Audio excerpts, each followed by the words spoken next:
everyone, and welcome back to a momentous occasion, the series finale of The 12 Monkeys. This is going to be our last podcast about the series. We're going to be talking about the two-part finale, the beginning part one and the beginning part two. And our time-traveling tethers have been reestablished for one final time. And I have with me my wonderful co-hosts. And up first is the podcast mom. Hello, Karen. Hello. And the podcast pop, Jesse. Hello, Lou. Hello, Karen. Alrighty. So I want to preface this by saying I went back and watched the previous episode 1 minute more because I had said on a previous podcast that I had trouble remembering it. But once I started watching it, it all came back to me. But it was still just wonderful to watch that episode. I think they really did a wonderful job with the Marion reveal with Hannah, and her letter to Cole was very touching. And I thought they handled that really well. And the shot of the father with putting the car in the garage paid off dividends in the finale quite nicely as well. So with that out of the way, I'm just going to ask, I'll start with you, Jesse, just your overall thoughts of the final two episodes without getting into specifics. Were you happy with how things played out? And yeah, just take it from there. Yeah, I feel they really stuck the landing. Finales are hard to do. Yeah. We have a lot of expectations, and this show had a lot of dangling threads to tie up. And emotionally, I feel like they tied them all. I think if I spent a lot of time talking, I might have some questions. But overall, this was an emotional, satisfying conclusion. And storytelling, I feel like it worked. It really tied. It made me want to start at the beginning and watch it all over again with fresh eyes, knowing where we're going. Karen. Yeah, agreed. I honestly was completely in the dark about how they were going to tie everything up. I could not figure it out. And I think it was masterful on Terry Matalas's part, the way he pulled everything together, the way he included all the main characters. I really thought it was amazing. And I think it's cool you mentioned the car, because that was one of the things I was scratching my head about. Why would they show this, him parking the car? Because we're almost at the end of the series. It's not going to come back or anything. And it did, which is awesome. And there's so many things that you don't really think about. He had to design Titan so that the door was big enough for the car to go in. And it was that way from the beginning. Yep. So he's really put all these things in our head about what was going to happen. And it was awesome. So the first episode begins with a rather interesting scene and an unexpected reappearance by James Callis, the great James Callis, as Ethan.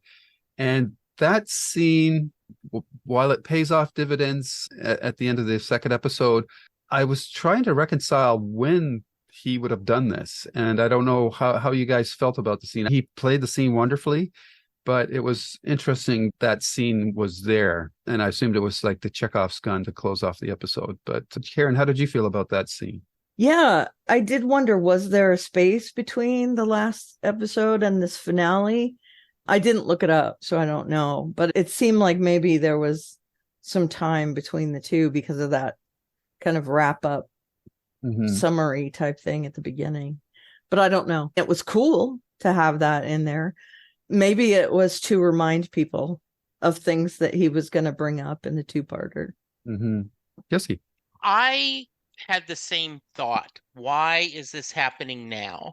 Where is this happening with?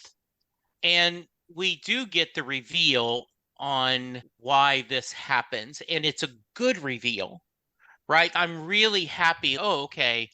The child ended up saving the father in a way that we did not see coming.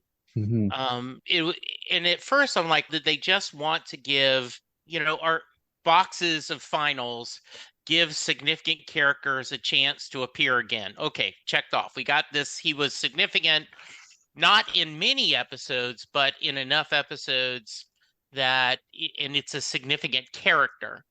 So I was worried about that. Then very happy when you see, oh, okay, that's why they did this.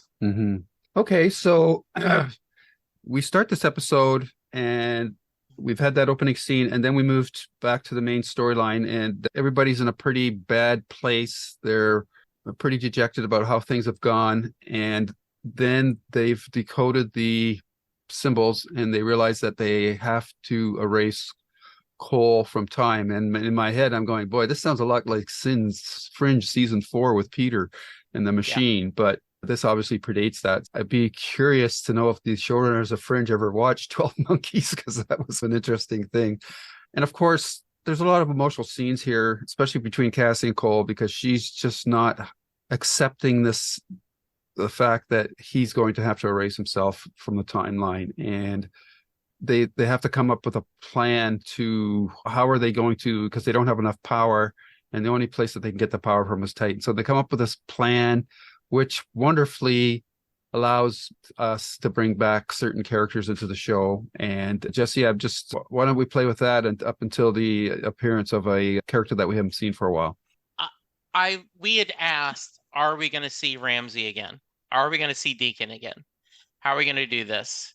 And I thought this was a very clever way. And also, when you go that whole storyline, it's easy for me to get emotional, right? This idea, I know where I'm going, but I'm going to take a break and we're going to do one last adventure, right?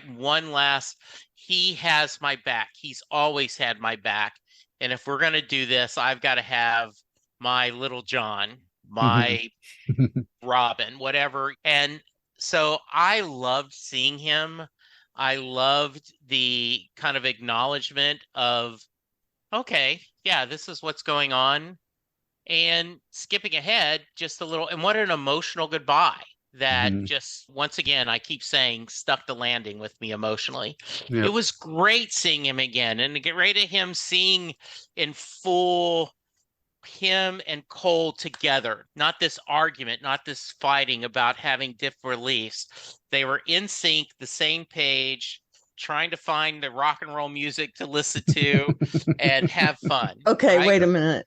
You say rock and roll, but none of that was rock and roll. I know. That's what I was saying. They're searching for it and they just barely got it. They got pop song. Time of My Life is not exactly rock and roll. It's a good song, but yes. Yeah, Dirty Dancing is not the epitome of rock and roll. Yeah. Anything else, Jesse? No, that's good. Karen, how did you like seeing a very pumped Ramsey? Yeah, it was good. And I think that the way he was brought back also was in character. He was ready to kill Cole at that point. The way that Cole just held him until he relented was emotional for me. And I loved their goodbye as well, where he said, I'm not going to waste my goodbye on this Cole. And that was him loving Cole in a way. It seemed like he was snubbing him by his words, but it wasn't. It was definitely a love kind of thing. And even the little scene where Cassie and Ramsey look at each other in the hallway, where she's, I know you were going to kill me, but thanks for coming back. It was definitely, everything was in character with Ramsey, I thought. And hey. Exactly.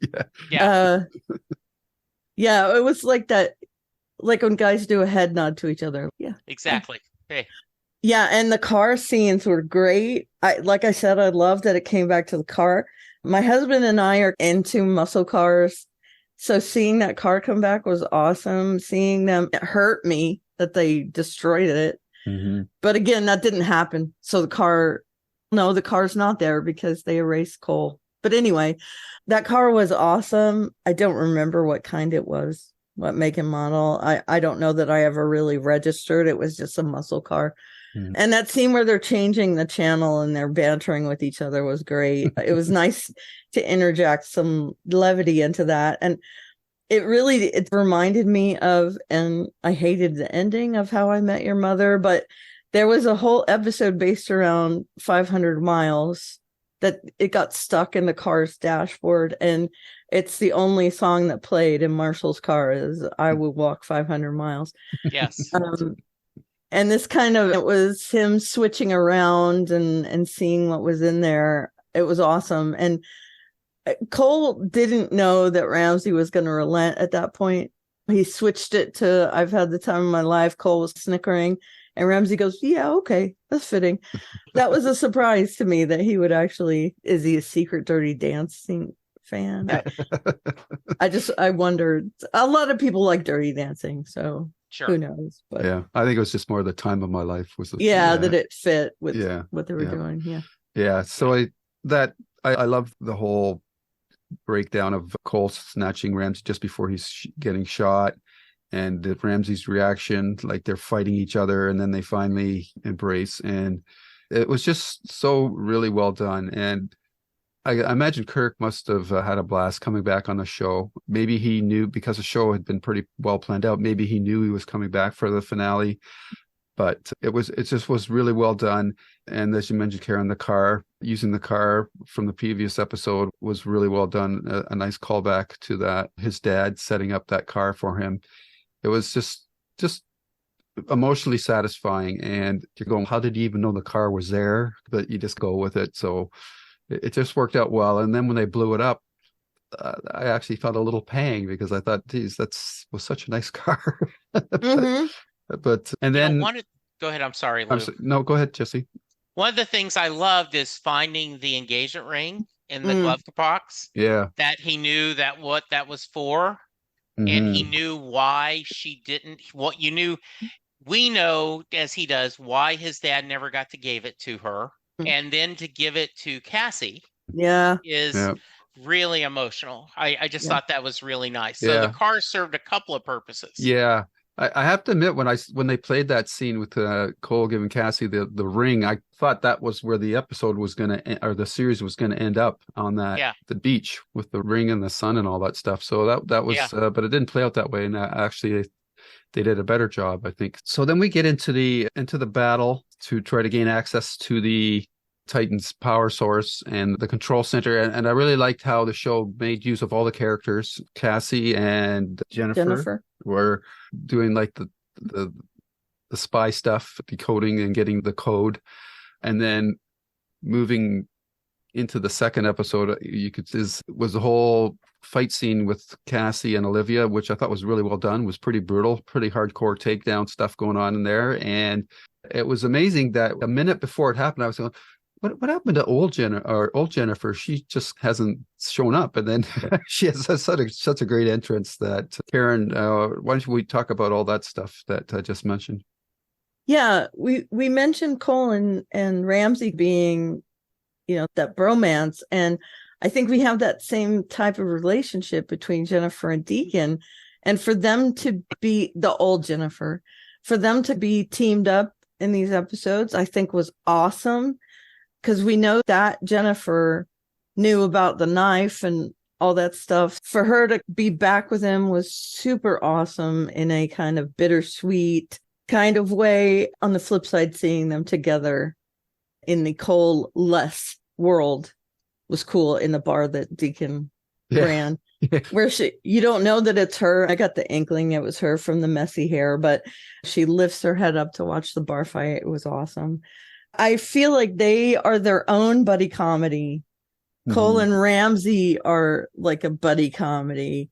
Cole and Cassie are different. They're a love story, but I loved seeing these two back again.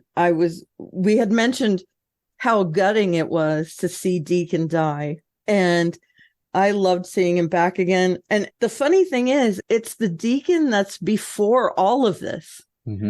And so they have to abbreviate what is going to happen, but they tell him, and he's in because of it's not a tattoo, it's a scar, I guess, that said 7. And that was the catalyst. That was the, hey, we're ride or die, West 7. So that I loved how they inserted him.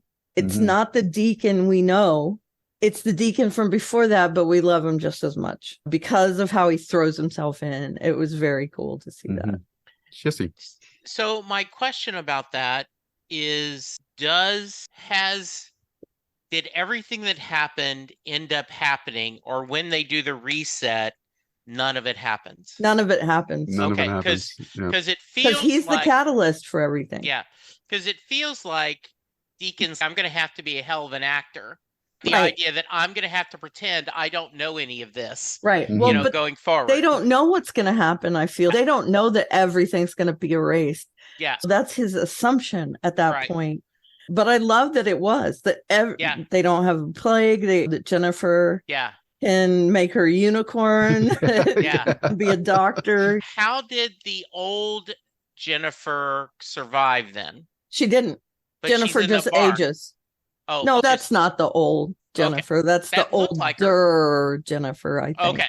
So that is An aging Jennifer okay. That's So that's in the future. okay. That's a future scene. Yeah. Okay.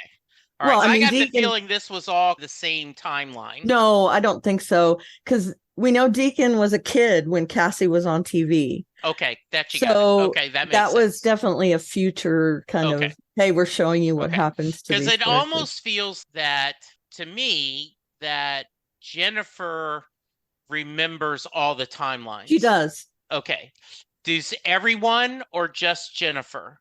I think, And Cole, of course, does, and does Cassie. Yeah. yeah, I think a lot of that is because of, and we know they don't have that serum in them, but Yeah. I think whatever happened was so profound that they got like an echo of what happened. Because you saw the doctor with her happy family, but she smiled, and I don't know if that's the actress just having a little moment, or is that where Jones actually has a echo of something. Terry Metalis actually talked about that in an Okay. article on TV Line, which I looked up later. Oh, send me and- that. I'd love to read it. Okay. Okay, sure. He said that they all, starting at the point where Cole went back to Cassie's car, Yeah. they all started to get echoes of what had happened because it happened. It was just an alternate timeline. Okay. So they get that kind of echo of, I branched off from here and had another timeline and I'm remembering. But by the time that we see the scene with Joan sitting on the couch where she's, yes, things happened. And we see Cassie and Cole reunite. We see Jennifer talking to Cole on the beach, that they had all regained all their memories at that point, that it was just such a big experience Okay. that it echoed into their life. But that's how Terry Metalis says it Okay. happened. Good. All right. And So I would assume Deacon as well later on. okay. So I am sorry, Lou, that I did not answer your question. Repeat your question for me. Yeah. My comments. Just your feeling about the Jennifer showing up and all that Yeah. stuff. Yeah. Yeah, I loved Hey Egg, Hey Chicken. Mm. I love that their discussion of that. I love older Cassie's graspy voice. Right. She's got so much mileage on her. Yeah. And it felt the gang's all here. Yep. Mm-hmm. Right? We're all going to do the Magnificent Seven, the Dirty Dozen, whatever adventure movie you want, where you get the Justice League or the Avengers, right? Just whatever your pop Yep. culture. You've got the gang together, all fighting against Olivia, the witness, the evilness of this. And I did love, you may get to it later, but I love Cole going, we're going to take Titan, right? Like this, you know what? If we need that kind of power, what we're going to do is we're going to do this. And I love the moment where Cassie's smiling at him. What? I have plans. And I was That was thinking, excellent. As Farscape viewers, I was thinking that exact same Yeah. thing. I right? love it when someone says, I've got a plan and Yeah. they're not expected to have a good plan. I love that. And it's really, and then also, right, hope isn't a plan from Firefly Serenity. Mhm. So yeah, Exactly. I am usually not a fan of, I get bored with fight scenes and action scenes. Okay, come on. Character moments are more about me. Yep. But this worked really well. This was worked seeing everyone together, the fight, the Deacon surprise reveal. Mm-hmm. And then, and I'm jumping ahead a little bit, Lou, but we were wondering, what's that knife going to mean? What's that? Why is he doing that? But that deacon did know, right? That what she was going to use the knife for. Right. Because he had worked through all that. Right. And where it's a scar made with a knife. Yeah. That connects him with Cole and Ramsey. Yeah. But it's the actual knife that connects him to Jennifer. Yeah. And that's how they reinforce, hey, you're a part of this. It's just you don't know it yet. Interesting point there is that both young and old Jennifer had that knife as well. Yep. So young Jennifer still has that knife. But that's what that means. And Deacon had in it the new too. timeline. I don't know, because would he have that knife, or would she still have it, but he might never have it because his timeline has changed. Correct. Yeah. It's just interesting. I assume he doesn't have it anymore, or at least that significant knife. And we know his home life isn't good. I'm assuming that still happens because that doesn't have anything to do with Cole. I just want to, before I forget it, is I love the meeting between Cassie and Virgin Deacon, I guess you could say. He says, "You're the lady that was on the TV," and she says, "You're a good man," and gives a big hug, and he's okay. I thought that was a great moment. And I also love the moment when Cassie, and I think this is where maybe Terry Matalas was trying to set up echoes, when she goes to the car and then she turns to look in the back seat, and I was half expecting Cole to be there, but he wasn't. Yes. But I thought that was really well played as well. And I'll just reiterate, I thought the fight scene between Olivia and Cassie was dope. They really went at it. And then you get that wonderful setup where she's finally got control of the machine, but she just can't activate it until Cole comes there and implores her to please do what has to be done. And I thought that was really quite well done as well. Can I say something about Cassie and Deacon having that hug? Yes. After the hug, first of all, she says, "You're a good man," which he blows that off. No, I'm not. I'm sure in his brain he's whatever, chick. But after they're done, he says, "I've still got it." Which is so perfect. One of the couple things. One, I'm a big Aaron Sorkin fan. And the episode Newsroom is not as hyped and loved as much as a lot of the shows he's written. But there is a character on the Newsroom that he is Don Kiefer, and Thomas Sadowski plays him. And he's often played as a jerk. And Olivia Munn plays a character, Sloane Sabbath, and she says, "You're a good man," and you don't accept that. So therefore, you do things that you think good people should do instead of just trusting your instinct. And I love that Cassie said that, right? Like, "You're a good man," and hugged him. And I just thought that was a sweet moment. And I do agree. That was nice. I sent you both a video of Jason Isbell singing If We Were Vampires. And the whole point of that song is because we have a limited time together, that's what makes life and love precious. Right. And I thought, as I was hearing Cole say that, okay, we just go where it never ends. But if you don't have an ending, why is the sun so beautiful? Because it sets. I thought that song really fit well with that, and so that's what I wanted to share with it. Okay. I thought that was such a powerful discussion of better for us to have this and the memory of what we have. And he truly has no thought that there's going to be a get out of jail free card. He is ready to sacrifice himself for everyone he loves and for the world. I can give everyone a happy ending, and it's okay. I know I can live happy. I can die happy knowing that I sacrificed myself for everyone. I can be erased happy. I can be erased happy. And I also like it was through rocks, through a wall, because there couldn't be that primal connection between the two of them while he was talking, because it shows how deep their real connection is. That actually got through to her when he can't get through to her physically.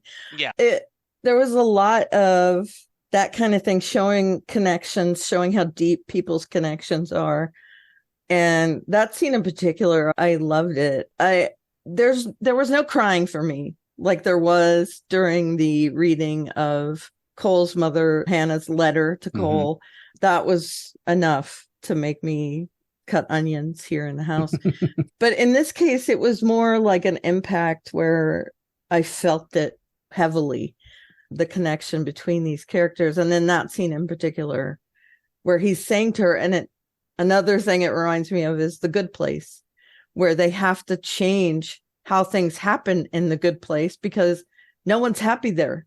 They all hate it because there's no ending. It just every day the same thing over and over. And that's a running theme. It's another trope. I say trope a lot, I'm sorry, but that's a trope of there has to be an end for things to be good. You have to have hate to have love, and you have to have good to have bad, cold to have hot. So you have to have an ending for the other stuff to work. And I love that he said that. And he understood that he wasn't going to feel it. Cassie was going to feel it. So he put that back in her lap of, go ahead, I'm with you, whichever you choose.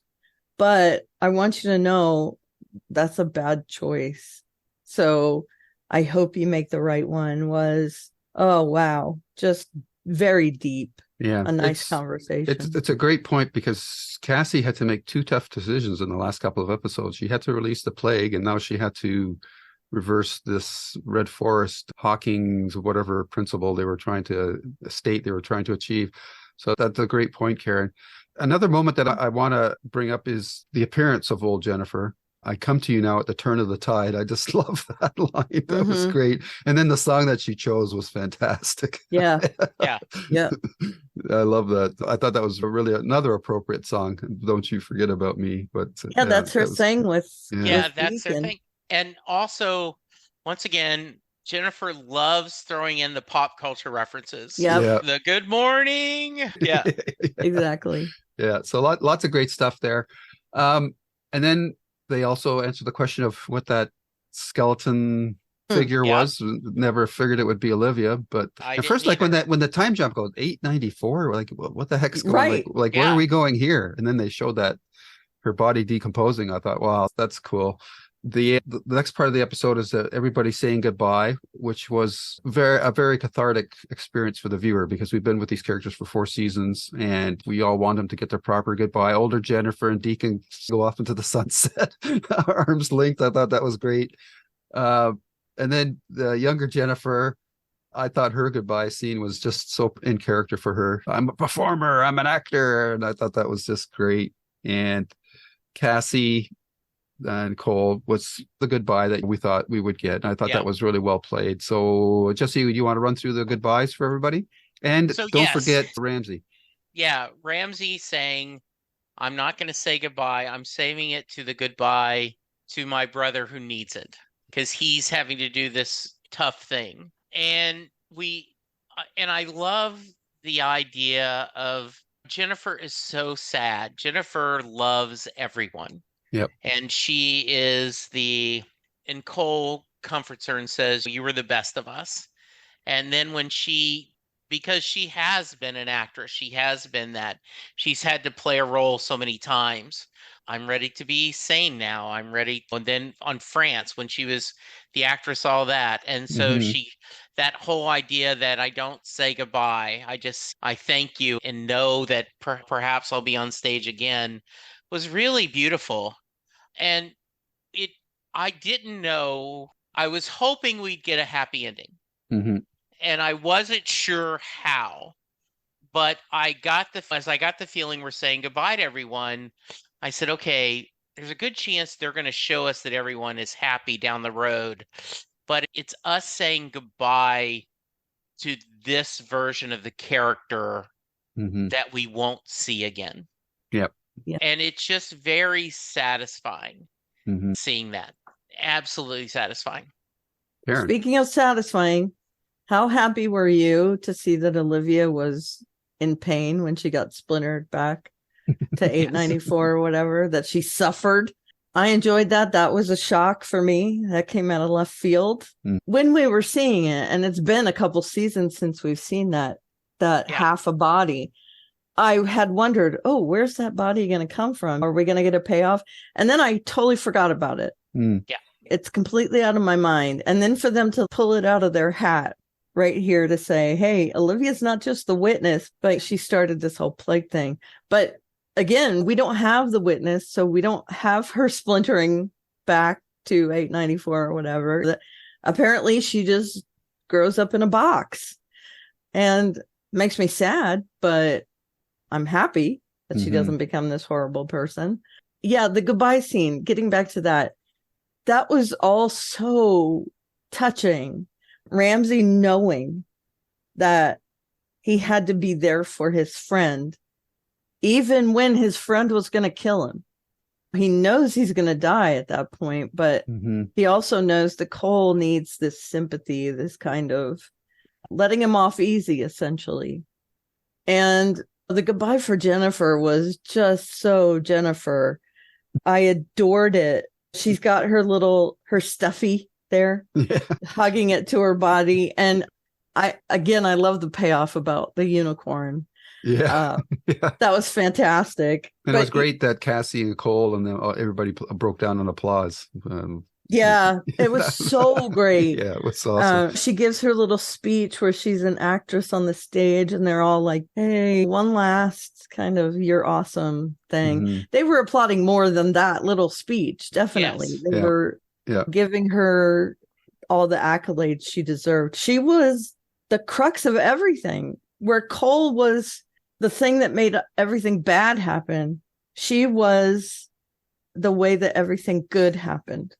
In my opinion, at least, she was that character. She came up with the ending. She had all of the plot points in her head, and that makes her such an important character. And Emily Hampshire is brilliant the way she played it. And she did terrible on Jeopardy. Terrible. She was the worst ever. Oh, really? Yeah, she gave terrible answers to the questions. It made me very happy to see her.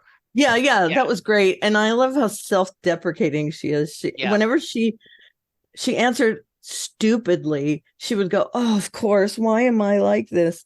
Yeah. I enjoyed that, seeing her in real life kind of thing. She had her glasses on and very cool. But yeah, that goodbye scene. And then Cole and Cassie having to say goodbye to each other it was hard for me to get any kind of thought as to how Cassie was going to feel in that moment, because I've never gone through anything like that. So for her to know that this is her big goodbye to Cole, I'm never going to see you again. Goodbye to Cole. And they had such a connection, the two of them. This whole show is about connections between people, I think. Yep. And how they're formed, how they end up going sour, how you have to say goodbye. That whole Red Forest is about connections, where you get to live a perfect life with whoever is the most important part of your life. And it was sad to see that the reason Olivia was so untethered is because she didn't have that.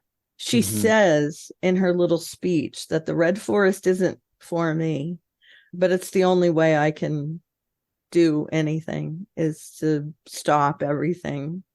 For her, it wasn't I get to live with whoever for the end of time. It was, I just want to burn everything down kind of thing. But I've gotten off topic. I'm sorry. No, that's okay.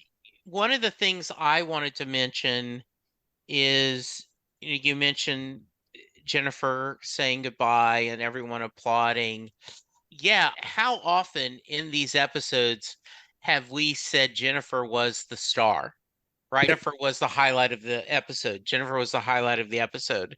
And I think that's hard to do because she isn't the lead, but because of the way they've written her and how the way she has played it, it's very satisfying.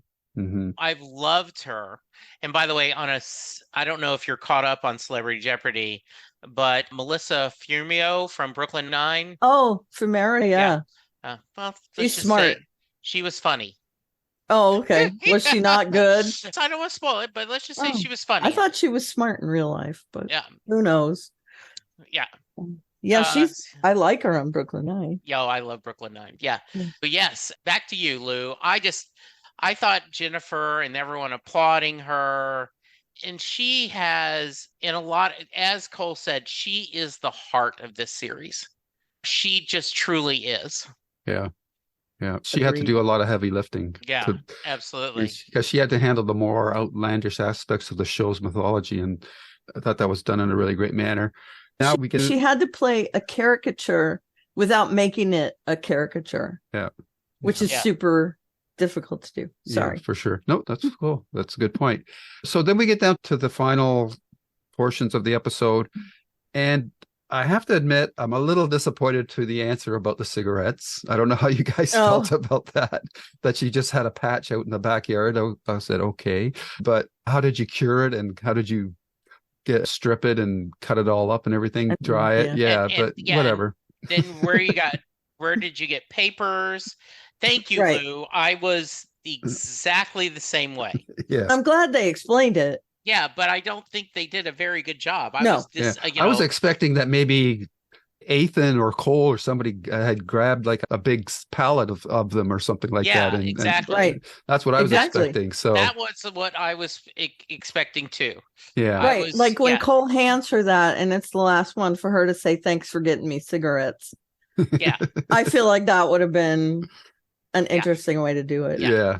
So I was a little disappointed with that, and I don't know but someone actually, one of our listeners had said, hey, they explained that. And so I knew it was coming and I just didn't, thank you for doing that, but it left me more questions. I think it was Captain Mediocre. I think so. Yeah. Yes. That had us kind of wondering how we get the payoff for the surprise guest appearance by Ethan in that Katerina alters the code so that Cole is not totally wiped out. And story-wise, character-wise, I love it. I'm not sure in the show's mythology if it quite works, but it's one of those things that because it's emotionally satisfying, you just gloss over it. And then we start, he comes back to the beach, but then Jennifer's there. And then we get what I think is the appropriate closing scene for Cassie and Cole with the farmhouse, which has been the nexus of so many of the things in the series. And it was really satisfying to see that. And then we get like all these little flashes of what all the other characters are how their lives are going. And I love the fact that they brought Hannah and the father back. And that was a very nice touch. The bar with old Jennifer and Deacon was funny. And we also got a quick flash of Ramsey with his son. And so a very satisfying ending emotionally. How it all works mythologically, you just have to roll with it because it's the ending that we all wanted. I think Stephen King faced the same issue with The Dark Tower. In a lot of ways, this series finale reminds me of the final chapters of The Dark Tower. So that was pretty cool. But it was just very satisfying emotionally, and there was very few loose ends, and all the major questions were answered. And I don't think anybody can quibble about if there's any loose threads or mythology issues that might not totally be reconcilable. One of the better time traveling stories for sure. Jesse, what did you think? Yeah, I liked it a lot. We did not talk about yet the other side of Cole meeting Cole. Yeah. Which I thought was really nice. Yes. Yeah, I thought that was because we had talked about that, right? Yeah. That is this going to happen? And we knew we had to see that other side. And I thought they did a great job of that. So I was happy to see that. Yeah, does Ramsey get to stay with his son's mother? Don't know. I guess that's not as important as his relationship with his son. And they're playing that game that they love to play. That was good. I love that Katerina is seeing her husband. She's now learned that he never betrayed her. He always loved her. And and then their daughter, they get together, is very satisfying. We've already talked about Cassie is now a doctor. and she is saving one person's life at a time is very satisfying to her. And Deacon running a bar in the future. Yeah. Yeah. Now, I wonder, and these are the things that I hate about myself. Does Cole have a social security card? Does he have a birth certificate? I thought about that too. I'm assuming that they just live there and he's off the grid. If he's walked off, since Cassie is a doctor, they should be very well off financially. Does now that Jennifer is a billionaire, does she set up a fund for them? Just all these questions that have nothing to do with the story, but I thought about that too. How does Cole get any kind of identification? And the thought to me is that they live off the grid. She goes into work and he just does stuff around the house, and he's Yeah.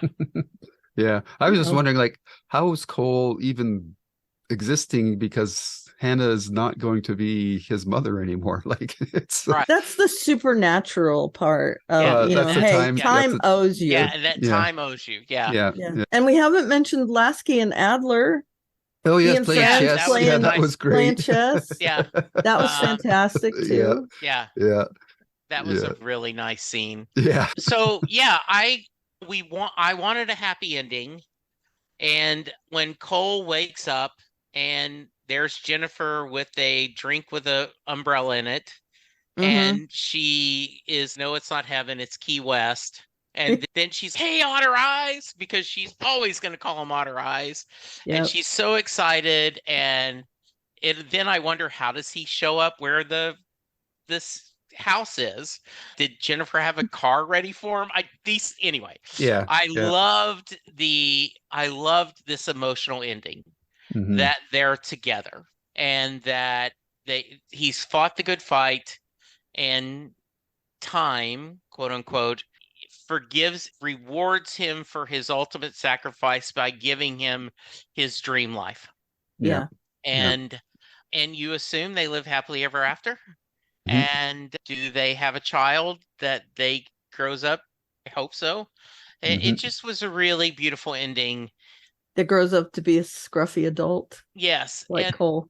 And James Callis, they grow up to be James Callis. So that's right. I just was really happy how well they did this. I feel like they closed most of the loops. And as I said, it isn't often when I finish a series, I go, oh, I really want to go and watch that again. I'm like I love Ted Lasso, but I did not immediately feel like I needed to restart Ted Lasso and watch it again.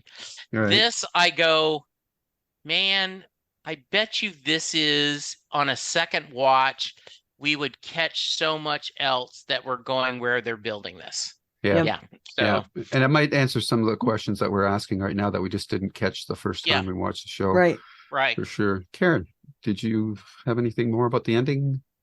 No, I thought it was awesome how they showed little vignettes of how everybody ended up happy, healthy, either in love or doing what, like I said before, Jennifer with the unicorn, that was fantastic. And like Jesse, I wondered a lot of things too that I had to dismiss and do the hand wave thing. Why was Jennifer the CEO? How did her father die? There were things like that, because Cole didn't go back and kill her father, but she was the CEO. How did Cole live off the grid? And I try to reconcile these things in my head. I come up with the story for it. Father things, Leland, I kind of hand wave that as, hey, she just took over or whatever. So what I pictured is, because she has the advanced knowledge, she knew the voices didn't speak to her anymore. Right. Because she's not a primary. So therefore she didn't grow up. It wasn't Crazy Town. Yeah, she wasn't crazy. So therefore he loved her and respected her. And we'd like to think so. Yeah, we'd like to think. And so therefore, because she's so sharp, he was groomed her to be his CEO, to be his heir. That's good. That's a happy me. wishing for the very best for her. We know she was still a little off because of the unicorn. That was a big thing, right? I actually still wonder if she still isn't a primary, because how else would she know that Cole was going to appear at that moment? I thought that too. Yeah. That they still might have primaries. Yeah, she might still connect to time. Yeah. Okay. Yeah. All right. I think the main thing that, at least what I'm trying to articulate about the ending, is that it felt true emotionally. Mm-hmm. So all the other time travel of stuff, you can quibble about it, but it doesn't really matter, because I didn't feel that the ending manipulated me in a false way about how all the characters ended up, because the show has done such a good job of showing us characters going to opposite ends of the spectrum with their behavior because of what had happened to them during all the various splinters. This just felt right. I didn't feel manipulated in any way. It struck a true chord. It was true to the characters, and we like to have happy endings. And if you can do it without manipulating it, I think that's a sign of an ending that is well done. And nothing was played for a cheap emotion. Right. In these episodes, even the scene where Cole and Jones are having their last hurrah, and he says that, and we see that she hears him say that you were like a mother to me. Yeah. But then when he turns around, she has passed away, and he has to. Yeah. He ultimately has to do this by himself. Yeah, that's a great point. Yeah. Yeah. Nothing was cheap about any of that. And we also found out why he was successful at being splintered in the first place, because she based the template for the injection on her DNA. But then I thought, then how come everybody else could splinter after that? But I guess you could say maybe she modified the formula because she found the whatever she was looking for. But yeah, so that was an interesting point as well. I just want to read a summary to you of the last episode, because when I read it, it doesn't ring true to me as to what the episode was about. It says, when all hope is lost, Cole must complete his cycle so that his younger self will one day arrive at the end with the answer. And I'm going, what? There's no... Okay. Yeah, I see where they're going with that. Because he's not his younger self. He's right. He doesn't do that, but I guess they're making the point that everybody had to return to where they left off in order for him to come to that conclusion. So Jennifer had to return to that first point where she was splintered off. Ramsey had to return. Deacon? Jennifer had to return. Yeah, everybody had to go back to the starting point.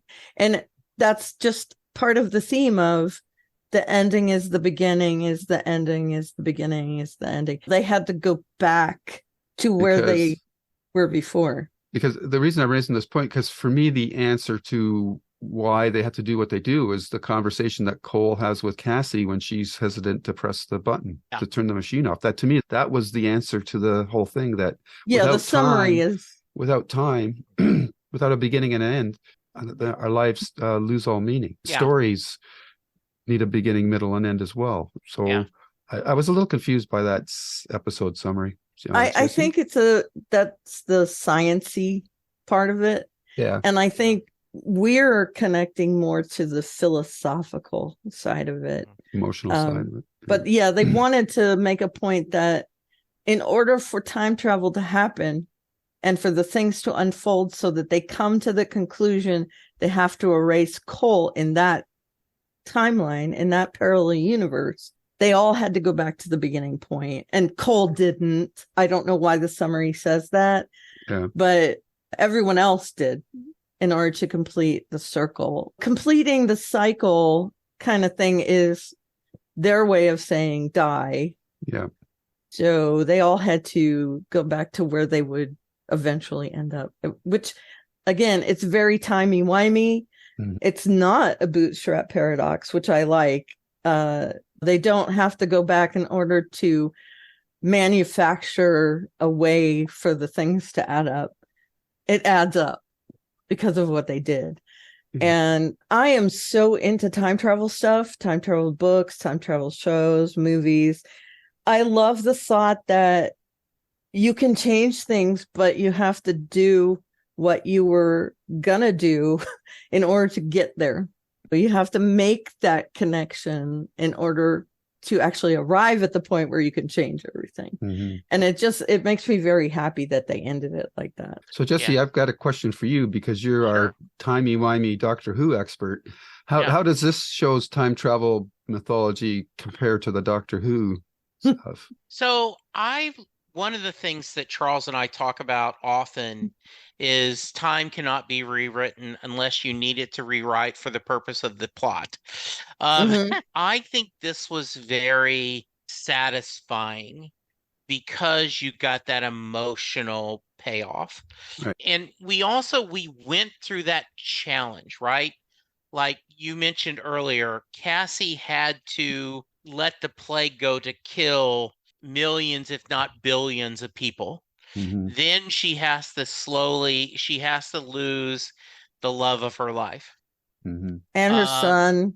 Yeah, and her son. And her freedom, and her, she's lost everything at that point. I also wonder, just on I guess in this revised timeline, she never runs into that, she doesn't date that guy who was her boyfriend. Aaron? Yeah.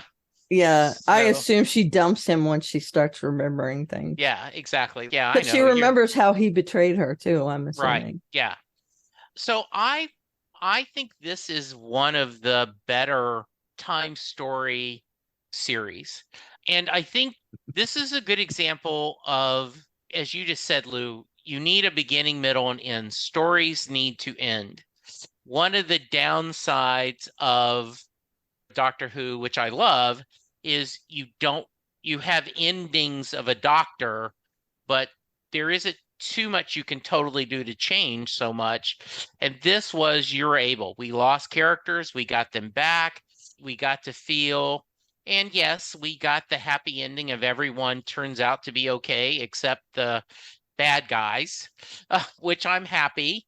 And they turn out to be okay too, I'm assuming. It's just they are probably still bad guys. Yeah, and I'm curious, does Olivia end up still being born in I assume so, because that was a World War II thing.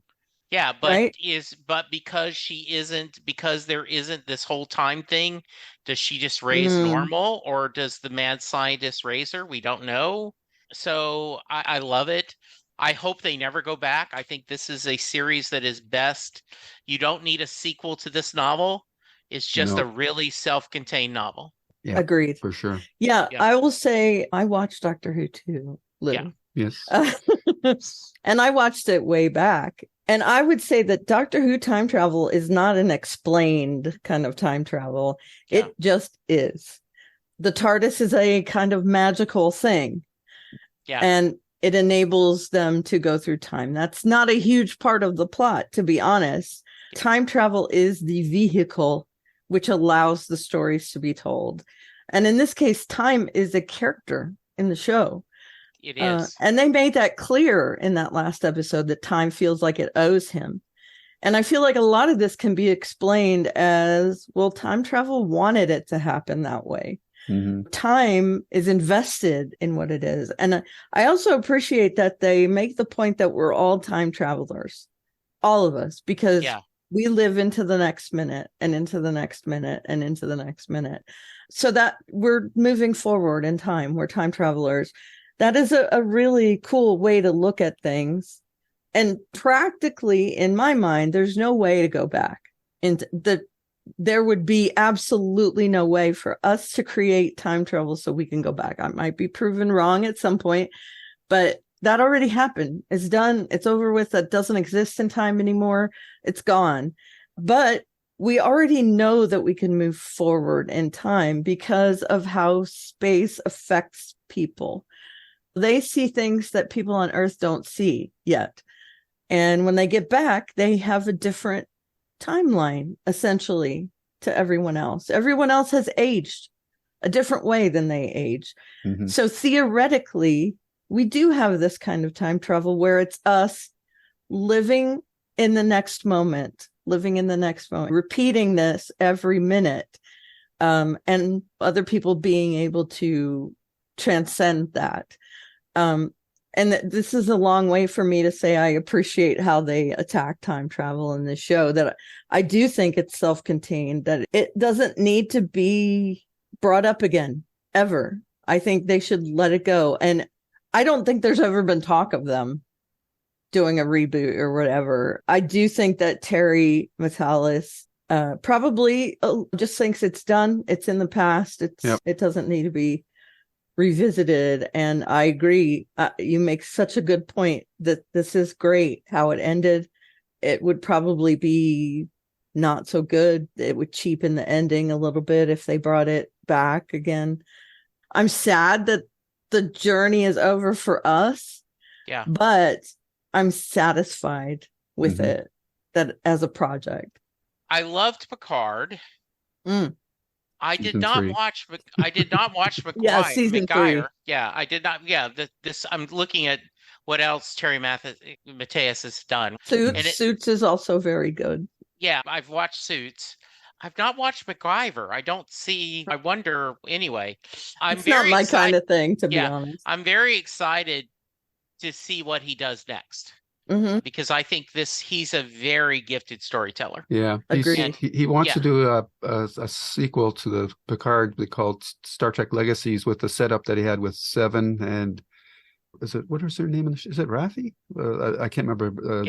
And Picard's son on that Enterprise. I'd really love to see that, because I'm dying to see what he's going to do with the stuff that he set up on that Daystrom clinic, where he had like the bodies of Picard and Kirk and Stasis. I want to see that story. I'm sure he set that up for that, but we'll have to see. Yeah. Hopefully we'll hear something soon now that the writer's strike is over, and because he was working on pitching that, but I guess we'll find out one way or the other pretty soon.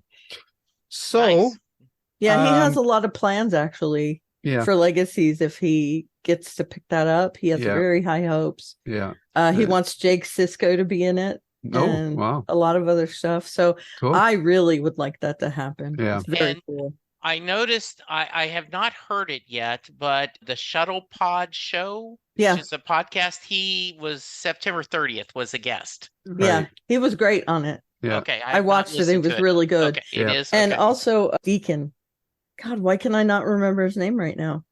His episode on the Shuttle Pod Todd Show Stashwick. was great as well. Thank you, Todd Stashwick. Yeah. All right, I'll have to check I love that. Those out. I made Sean watch it too on YouTube, because he is a gamer into D and stuff like that, and my husband is way into that, and Todd Stashwick is a nerd. Such a great guy. He's a big nerd. He's huge nerd. His bedroom's got all like models of the Enterprise and stuff like that. I know. That's great. I know. And he doesn't look like he would be a nerd, does he? No, he looks doesn't. like a tough guy.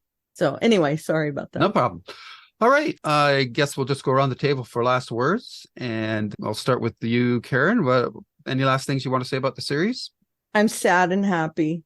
That's my main emotions. I'm sad that it's over, but happy that I did it. I love that you suggested this for us. It was happy. It was great. All because of Picard season 3. Right. Yep. So thanks, Terry Matalas, for prodding us into that. And I think it should be a masterclass on how to write a series. To even if he didn't know how it was going to end, to be able to tie all those threads together in a satisfying way. So many shows don't do that.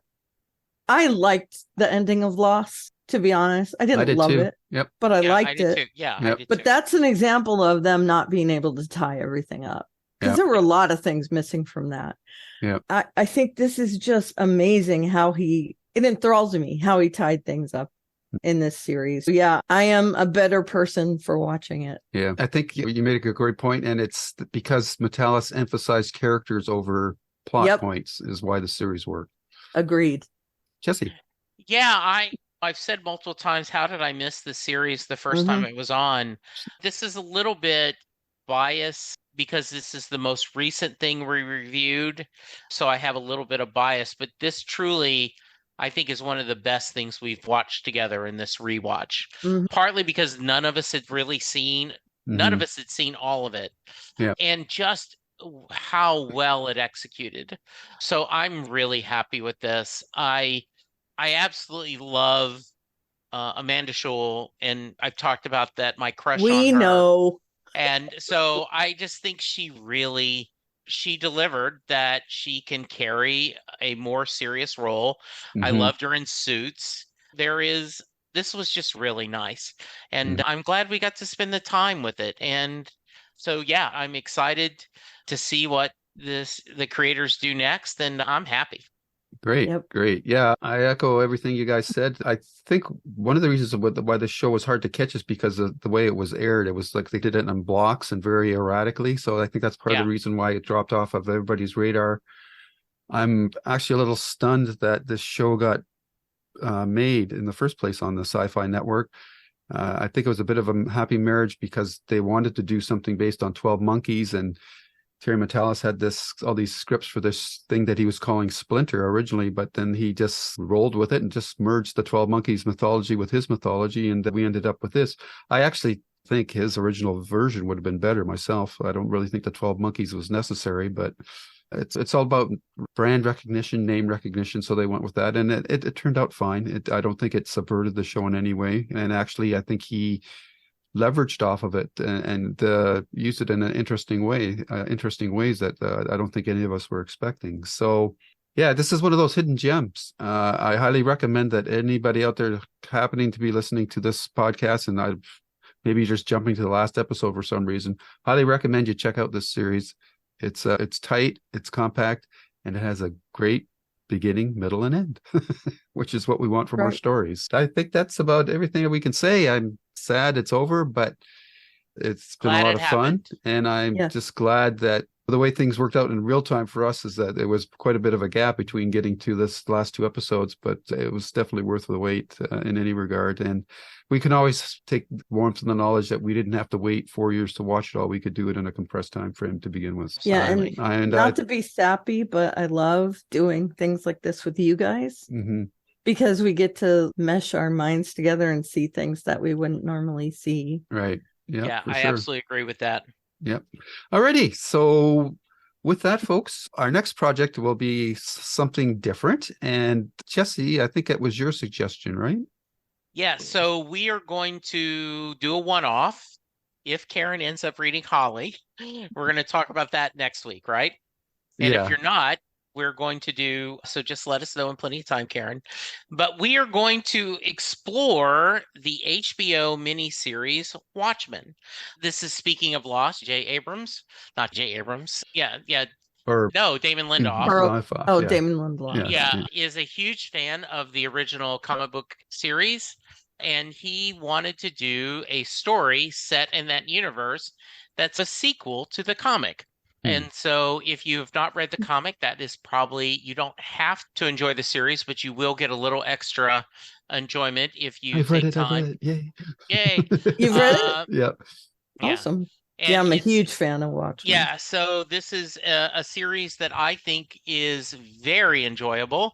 Neither Karen nor Lou have watched it, so that's what we're going to do. Are there any pirates in it? There are no pirates, darn it. Yes. That is a plot point that I'm glad they did not bring up. That is not my favorite part of Watchmen. Yeah.